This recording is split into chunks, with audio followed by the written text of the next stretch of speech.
Bonjour, l'œil de l'œil santé, je suis Thomas, je suis consultant en santé digitale, je suis aussi business angel, ambassadeur de quelques conférences et aussi maintenant d'ailleurs membre de la société allemande de l'IA en santé, très fier en tant que Français.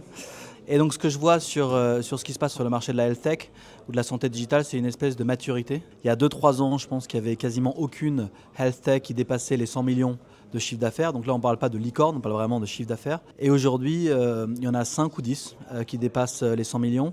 Et c'est pour ça que j'ai beaucoup de fonds d'investissement, pas de venture capital, pas de capital risque, de fonds d'investissement, donc qui investissent sur des entreprises matures qui viennent me voir pour regarder des boîtes de santé digitale qui aujourd'hui sont assez matures pour les fonds d'investissement. Et je pense que c'est vraiment une vraie étape de maturité pour toutes ces boîtes-là.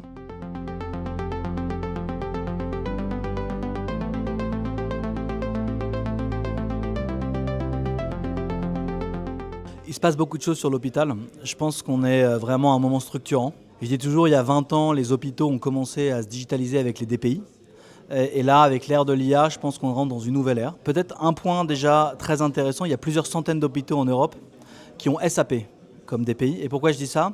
Parce que SAP, il y a 2-3 ans, a annoncé qu'il quittait le marché. Donc évidemment, ça prend toujours du temps dans la santé, mais aujourd'hui, on voit les premiers appels d'offres d'hôpitaux qui ont SAP et qui doivent changer de DPI.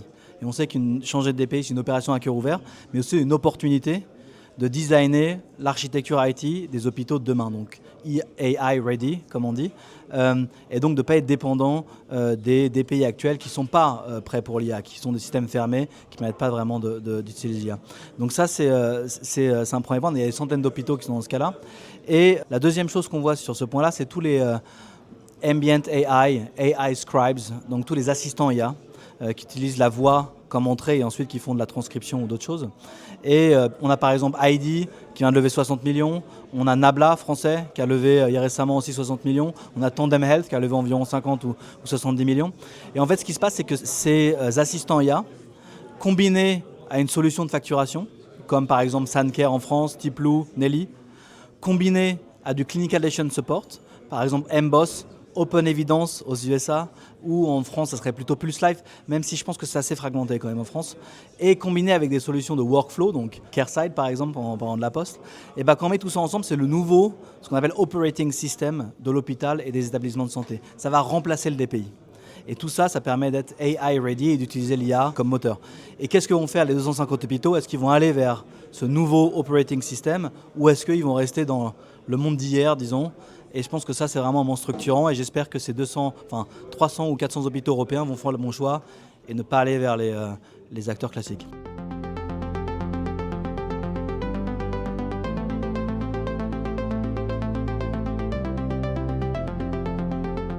Il se passe quelque chose de très intéressant en pharma. Donc au début, c'était un peu américain et c'est un modèle qu'on appelle direct to consumer. Donc la pharma, ça a toujours été un peu en arrière avec des systèmes complexes de distribution. Aux États-Unis, on voit beaucoup d'acteurs qui ont des approches où ils vont directement vers les patients, directement vers les consommateurs. Aux États-Unis, c'est évidemment à cause de la pression sur les prix des médicaments. Donc moi, je parle évidemment de Pfizer for All, de Pfizer, Novocare, de Novo Nordisk, Eli Lilly. Et récemment, il y a dans les 2-3 semaines, Amgen Nord de Amgen et AstraZeneca Direct de AstraZeneca. Donc c'est des trucs un peu américains. Donc l'idée, c'est vraiment d'aller directement vers les consommateurs, offrir de la téléconsultation, de la prescription et du suivi. Tout ça grâce au labo pharma. Mais ça arrive aussi en Europe. Grâce au GLP-1, donc cette molécule pour l'obésité, Novo Nordisk dit que GLP-1, donc cette molécule de Wegovy, ça va rester un marché consommateur, donc consumer, pour les 3 prochaines années. Il ne va pas y avoir de remboursement. En Suisse, il y en a, mais en France, il n'y en a pas. En Allemagne, il n'y en a pas. Donc en fait, Novo Nordisk est en train de construire un écosystème pour pouvoir avoir accès aux patients, prescrire la thérapie et suivre les effets secondaires.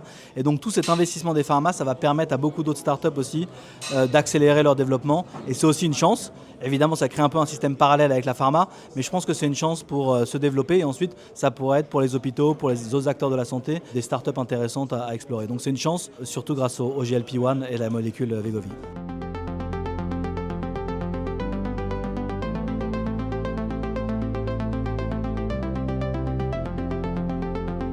Il y a 2 choses qui se passent pour moi. Il y a des boîtes, en fait il y a beaucoup de boîtes qui sont beaucoup plus grosses qu'on ne pense en fait. Même moi qui suis toutes les health tech, parfois j'entends des chiffres, je me dis ouais, je pensais que ça faisait 5 millions, ça en fait 50. Et voilà, il y a quand même pas mal de hidden champions, comme on dit. Donc ça, c'est côté startup. Côté fonds, au niveau de la vente, je sais que les choses sont très difficiles. Je sais que pour les venture capitalistes, ils ont un portfolio et la majorité vont avoir beaucoup de mal à retourner le fonds et à délivrer les retours sur investissement prévus. Et je sais que même pour les fonds de private equity, il y a des problèmes. C'est compliqué aussi, c'était pas, il y a 5 ans c'était plus facile. Et je sais qu'il y a pas mal de boîtes en santé qui sont difficiles à vendre pour les fonds d'investissement. Même un Blackstone qui a la Schön Klinik, je crois c'est en Allemagne. Ils sont rentrés, ça faisait 10% d'EBIT, maintenant ça en fait 4.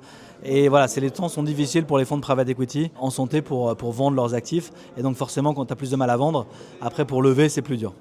Mais il y en a encore qui arrivent. Encore une fois, je travaille pour des fonds qui regardent plusieurs cibles sur le marché. Donc ça reste quand même actif, mais moins rose qu'il y a 3-4 ans.